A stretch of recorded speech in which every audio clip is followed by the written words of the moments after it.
Bonjour aux élèves du lycée gastronomique de Kourou, voici la 7e vidéo portant sur l'étude des fonctions affines. Avec cette vidéo, il y a un document en format PDF que je vous ai envoyé par mail. Comme d'habitude, ce document est à compléter au fur et à mesure du déroulement de cette vidéo, donc si vous n'avez pas encore imprimé ce document, vous mettez cette vidéo sur pause, vous imprimez ce document, puis vous reprenez la lecture de cette vidéo. Voilà, vous êtes prêts? On peut y aller. Grand 6, point d'intersection de deux droites résultant de la représentation graphique de deux fonctions affines dans un même repère. Pour deux fonctions affines dont les représentations graphiques sont des droites non parallèles, oui, parce que si elles sont parallèles, il n'y a pas de point d'intersection. L'image de l'abscisse du point d'intersection est, alors je vous laisse deviner ce qu'il faut mettre ici, lisez la suite de la phrase pour les deux fonctions. L'image du point d'intersection, par chacune des fonctions, c'est la même image. Donc complétez le document, mettez la vidéo sur pause, ça va trop vite. On y retourne. Dans la suite de ce paragraphe, on travaille avec les fonctions affines représentées dans le repère ci-contre. Alors, les fonctions affines qui sont représentées ici ne vous sont pas inconnues, on a déjà travaillé avec elles dans la vidéo numéro 5. On y va pour trouver les points d'intersection, d'abord pour D1 et D3. Alors d'abord graphiquement, on peut voir que leur intersection se fait approximativement au point, et regardez, voici la droite D1, voici la droite D3, donc ce point-ci c'est le point d'intersection, alors estimez graphiquement l'abscisse et l'ordonnée de ce point. Donc on va dire à peu près en abscisse moins 1,4 et en ordonnée à peu près moins 0,1. Donc c'est ce que je vais écrire, mais ça c'est approximatif, puisque c'est graphique. Si on veut les valeurs exactes, il faudra faire des calculs. Donc graphiquement, c'est à peu près ça.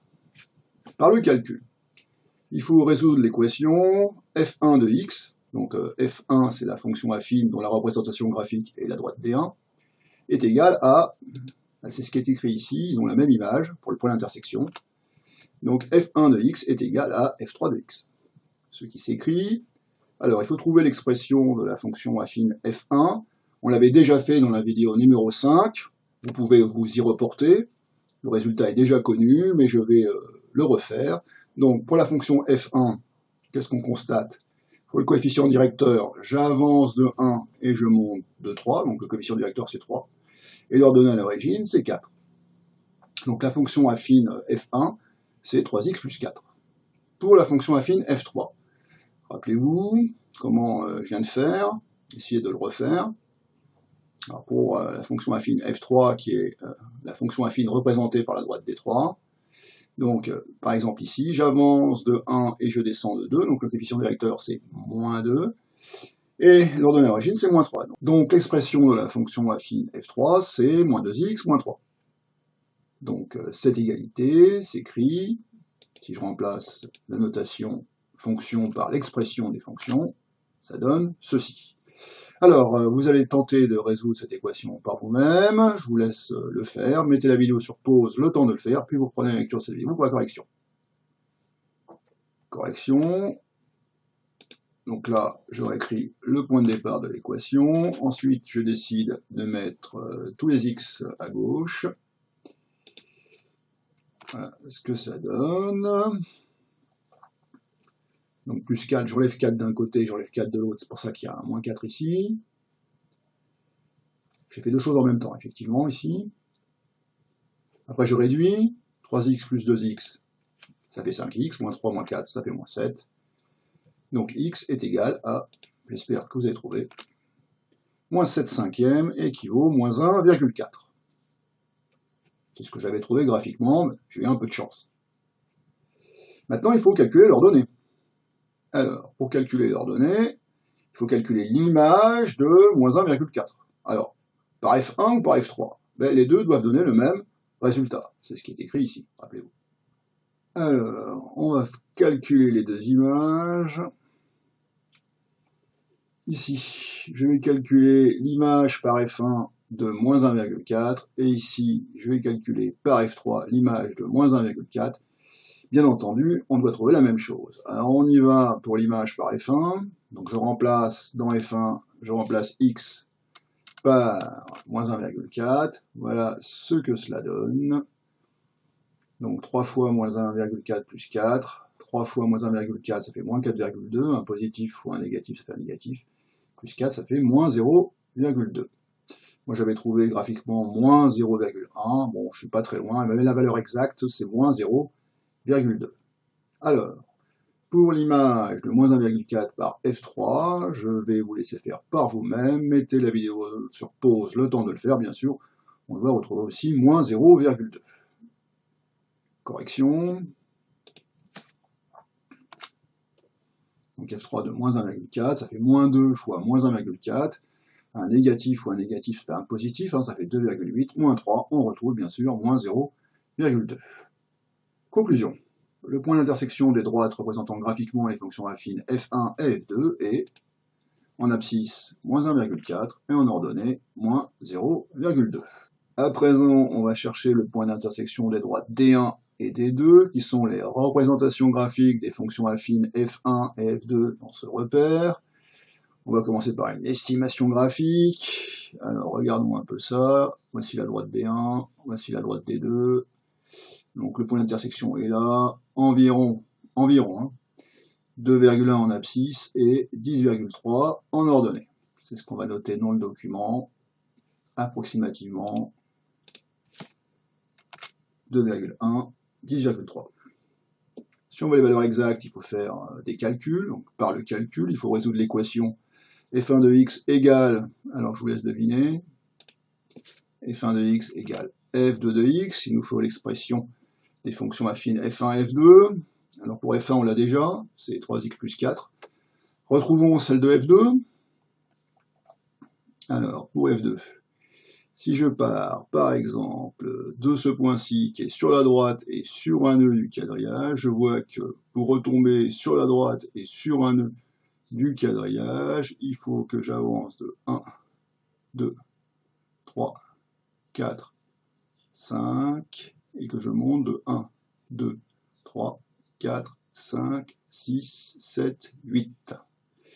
Alors, le coefficient directeur, c'est déplacement vertical sur déplacement horizontal, donc 8 sur 5.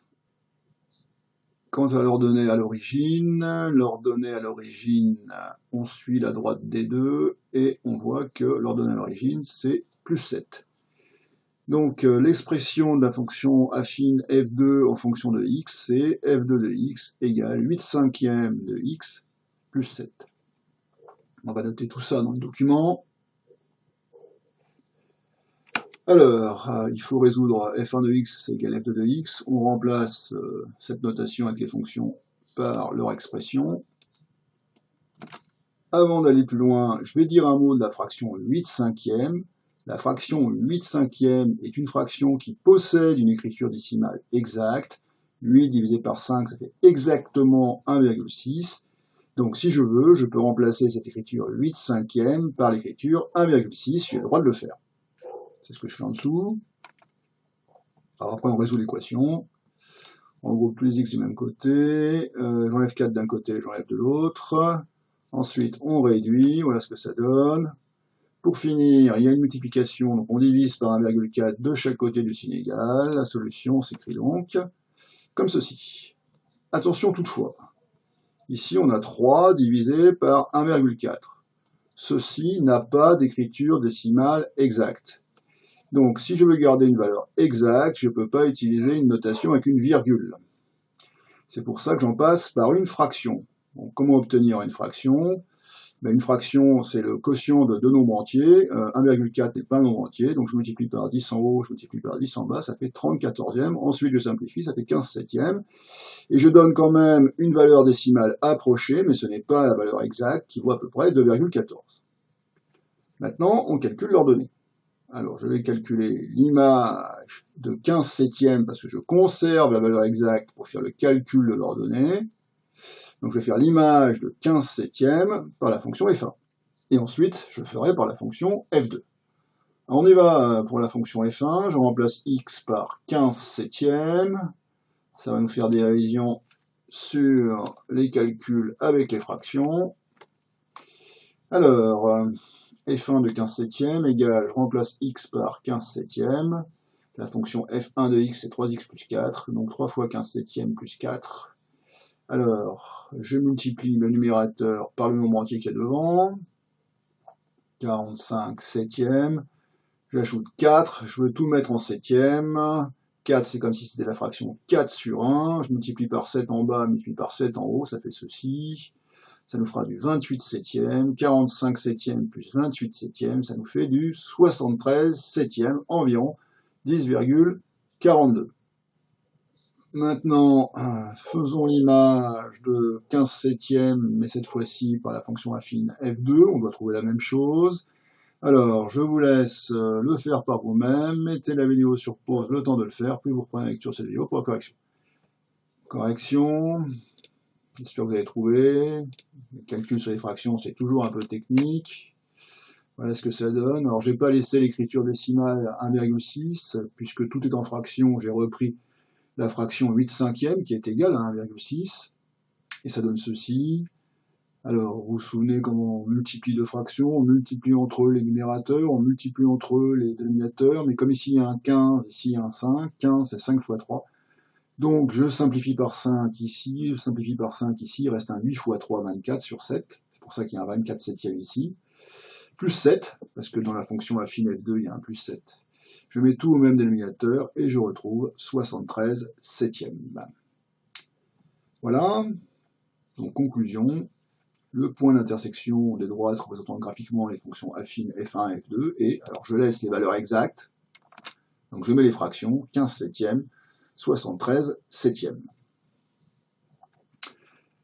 Dernier exemple, pour les droites D3 et D4. Alors, vous remarquez sans doute que cette fois-ci, je ne vous demande pas d'estimer graphiquement les coordonnées du point d'intersection. Il y a une bonne raison à cela, regardons le graphique. Voici la droite D3, il y a la droite D4. Alors les deux droites ont bien un point d'intersection, mais vous voyez qu'il est en dehors du graphique. Donc je ne peux pas vous demander de trouver des coordonnées graphiquement alors que le point n'est pas visible dans le graphique. Par ailleurs, pour la droite D4 c'est la représentation graphique de la fonction affine F4 dans ce repère. Elle coupe l'axe des ordonnées en une ordonnée qui n'est pas un nombre entier. Donc on avait eu un peu de difficulté à trouver cette ordonnée à l'origine, je ne sais pas si vous vous souvenez. Allez voir dans la vidéo numéro 5, où on montre en détail comment on trouve cette ordonnée à l'origine. Donc on y retourne. Donc par le calcul, il faut résoudre l'équation f3 de x égale 4 de x. Ce qui s'écrit, alors la fonction f4 de x, pour la raison que je viens d'énoncer juste au-dessus, je vous la donne directement, ce serait trop long de la retrouver. Par contre, la fonction f3, on l'avait trouvée juste au-dessus. Donc il faut résoudre cette équation. C'est pas que c'est compliqué, mais à cause d'une fraction, c'est un peu technique, alors on va le faire ensemble. Je vous dévoile la solution. Donc la voici. Alors c'est classique, on regroupe les x du même côté, on réduit, ensuite ici il y a une multiplication, donc le résultat comporte une division, et c'est là qu'il y a une petite difficulté. C'est que si vous divisez 8,625 par moins 1,125, eh bien, le résultat de ceci n'a pas d'écriture décimale exacte. Donc, si on veut une réponse exacte, il faut en passer par une fraction. Alors, comment obtenir une fraction à partir d'ici qui soit une fraction simplifiée? Alors, vous savez qu'une fraction, c'est le quotient de deux nombres entiers. Alors déjà, on n'a pas deux nombres entiers, ça commence mal. Je vous propose, pour pas être trop technique, de vous montrer comment est-ce qu'on peut faire avec la calculatrice, comme ça vous saurez le faire. Donc je prends une calculatrice. Voilà, vous voyez ici le bouton fraction, donc j'appuie dessus, voilà. Et ici, je tape 8,625 sur 1, le 6 mois on verra après, 125, entrée. Donc il me donne la valeur approchée décimale, qui n'est pas une valeur exacte. Hein. Ici, il y a un 7 en dernier parce que la machine a arrondi, mais en fait, c'est 7,66666666666. Ça s'arrête jamais. Alors, si je veux l'écriture en fraction simplifiée, c'est tout simple sur ce modèle, il suffit d'appuyer ici. Et donc, elle répond 23 tiers. Voilà, c'est ce qu'on va mettre dans le document. Voilà. Donc il y a un signe moins parce qu'ici c'était divisé par un négatif. Vous savez qu'un positif divisé par un négatif, ça fait un négatif. Donc ici, l'abscisse c'est moins 23 tiers qui vaut à peu près moins 7,6 comme nous l'a affiché la calculatrice. Maintenant on calcule l'ordonnée non pas avec la valeur approchée mais avec la valeur exacte. Alors calcul sur les fractions. On va prendre uniquement l'image avec la fonction F3, ce sera plus simple, puisqu'on sait que les deux donnent la même image. Alors ça donne ceci. Donc je remplace x par moins 23 tiers. Donc ça fait 1 négatif fois 1 négatif, c'est pour ça qu'ici il y a 46 tiers. 3 en tiers, c'est 9 tiers, donc ça fait 37 tiers, à peu près 12,3. Le point d'intersection des droites représentant graphiquement les fonctions affines F3, F4, et je mets les valeurs exactes, moins 23 tiers et 37 tiers. Voilà ce qui termine ce paragraphe sur les points d'intersection des droites représentant graphiquement des fonctions affines dans un repère. On peut passer au point suivant. Grand 7. Coefficient directeur et tangente d'un angle. Rappel de trigonométrie. Alors, pour deux points, un point A qui a pour abscisse A et pour ordonner l'image de son abscisse par une fonction affine, B la même chose, où f est une fonction affine, on a, alors, vous vous rappelez, c'est fondamental, déplacement vertical sur déplacement horizontal, là aussi ça veut dire déplacement vertical sur déplacement horizontal, mais là c'est en termes de vecteurs, et là c'est en termes de coordonnées de points, c'est égal à l'image de B moins l'image de A sur l'abscisse de B moins l'abscisse de A. C'est la formule à connaître par cœur. Alors si je regarde le dessin, un exemple, décalage, ici, on vous dit que le décalage horizontal est de plus 2, vous voyez, 1, 2, et que le décalage vertical est de 3, donc le coefficient directeur, c'est 3,5. L'image de 0, c'est l'ordonnée à l'origine, et vous voyez qu'ici, ça forme un petit triangle rectangle, et dans cette partie du cours, dans ce paragraphe, on va s'intéresser à l'angle qui est ici. La droite qui est là, hein, le segment plutôt qui est là, il est parallèle à l'axe des abscisses. Eh bien, je voudrais trouver la valeur de cet angle en degrés. Alors, comment est-ce qu'on pourrait faire? Et comme c'est un triangle rectangle, rappel de trigonométrie, la tangente d'un angle, c'est justement le côté opposé divisé par le côté adjacent. C'est des rappels de cours sur la trigonométrie.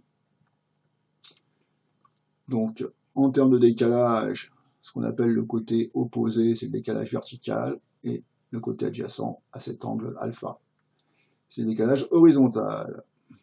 Donc ça fait ceci, côté opposé à l'angle sur côté adjacent.